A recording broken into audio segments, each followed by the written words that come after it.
Well, hello, Diet Rebel Scum and Diet Rebel Scum Curious.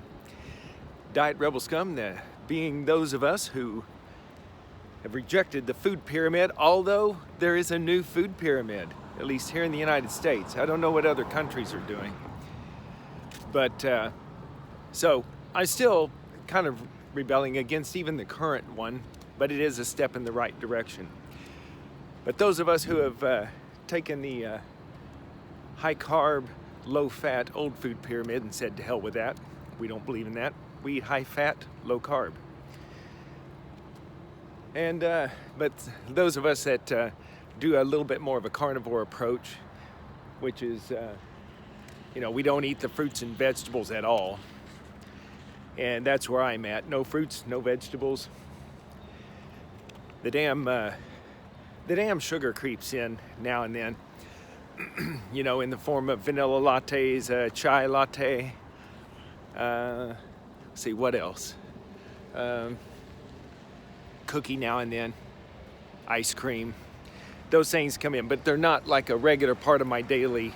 Well, the coffee drinks have become a daily sad thing, but I'm celebrating all the running I've been doing. So let me give me a checkup or a check-in on my running. I tell you what, I've upped my mileage pretty drastically in the last few weeks. I think I was doing that when I did my last, when I did the video from my house, in my regular proper standing and talking. And oh dear God, I'm walking in melted snow. Got in my Crocs. Not really soaked a sock, but I got water in my shoe. Anyway, I digress. But, so I ran a 15-mile long run late yesterday, and I didn't even take today off, which I normally would have done. I showed up and met with my running buddies, and actually ran a little over 4 miles, and it was repeated long hills too. Now I didn't charge up those hills like a bat out of hell or anything.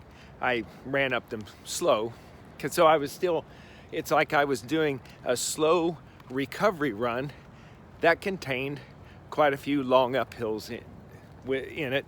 And I'm feeling all right. My legs are a little sore, but you know what? They might not have been as sore if I didn't let a couple cups of coffee, like real caffeinated coffee, creep in yesterday or day before. Because I tell you what, I'm going to switch hands here and I'm going to try not to block the lens. I'm not good at that.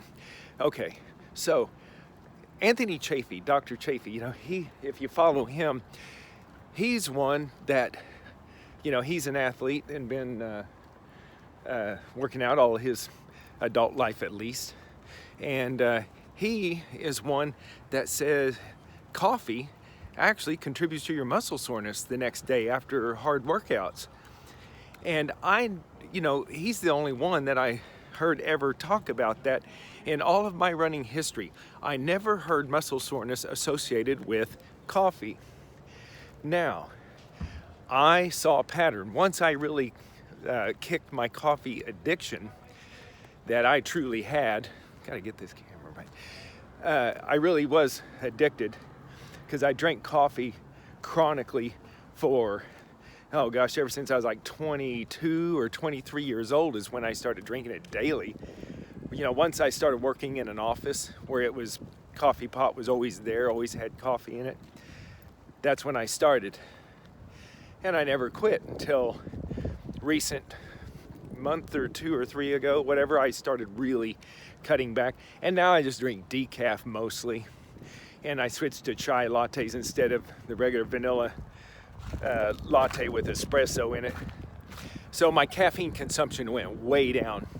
And I tell you what, my muscle soreness from long runs and hard speed work, the day after has been not as bad, not near as bad as when I was drinking 4 or 5 cups of coffee minimum a day of regular caffeinated coffee. So I think Anthony Chaffee was right. When I was, when I go like a day or two just drinking decaf, and then just having a chai latte with my friends, running buddies in the morning, I'm not sore at all from day to day, no matter what we run. I feel all right. So anyway, I just had to check in and I may have talked about that before, but I tell you what, it's consistent. So now, I forgot my lunch today, so I'm at lunch at work. I'm at work, but I left work. I'm walking over to a local place that I haven't been in a long time. George's Happy Hog. I'm hoping to go in. Oh, I hope they're open. There's not any cars in front of it. Well, I may be ordering all the meat in my workplace cafeteria. They do a good job too. I just want to give, yep, they got the closed sign in there. Darn it. Well, it's a nice day. I'm walking. It's beautiful out. See all this snow? We had a whole bunch of snow for us last weekend. Let's see, don't know how many days this has been around, but we've had some warm days, but we had just giant piles in parking lots still. But right now it's like, it may be 50 degrees right now. So I overdressed. I threw on my coat thinking it was going to be still a little chilly, because it was like 32, 33 degrees this morning when we were running. But with the sun out is really nice. But anyway, let me get back to what I was mainly wanting to check in about is, man, it's really consistent. And not only is the lack of caffeine. Now I'm assuming it's really the caffeine. There may be something else in coffee that has to do with the muscle soreness, but I'm not sure. At least whatever it is, if it is something else in coffee, at least in instant, which I drink for my decaf, it may be killed, whatever the substance is that's in coffee that's causing soreness. It may not be in the instant version. Maybe the processing or freeze drying or whatever it is they do to it, maybe make it not so bad. But I noticed, so I didn't give up coffee altogether. I actually just gave up the drip high caffeine version. But so my legs are just a little bit sore today, but I was still able to run this morning and even run those hills. Now my back gave me just a little bit of trouble, but see, that's subsided a lot recently. With the more I keep the carbs down consistently, my back pain that usually creeps up the late miles in runs, that is noticeably less when I'm really strict about not cheating with a cookie here and there. Yeah, so it's almost like for science, for experimentation, and really getting to the bottom of what's the truth when it comes to our health and what we eat and drink, I should really go really super strict with the sugar. I was putting like a teaspoon of sugar in my instant coffee with like a tablespoon or two of half and half. Really making the coffee kind of like my pretty much high carb treat to keep away from the ice cream binges. That's been my strategy, is go ahead and let a few carbs in. But that's because if I didn't exercise, I would probably not do that.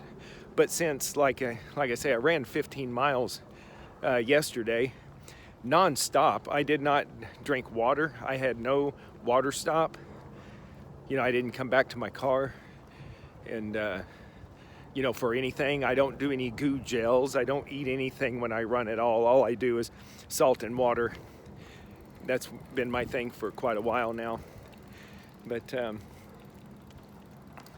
anyway, if I go really strict as far as like during meals and coffee and not do any sugar at all, I think my back pain that's crept up a little bit today.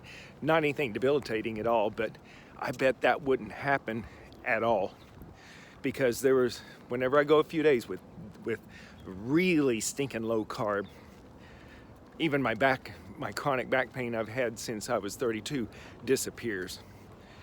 So anyway, yeah.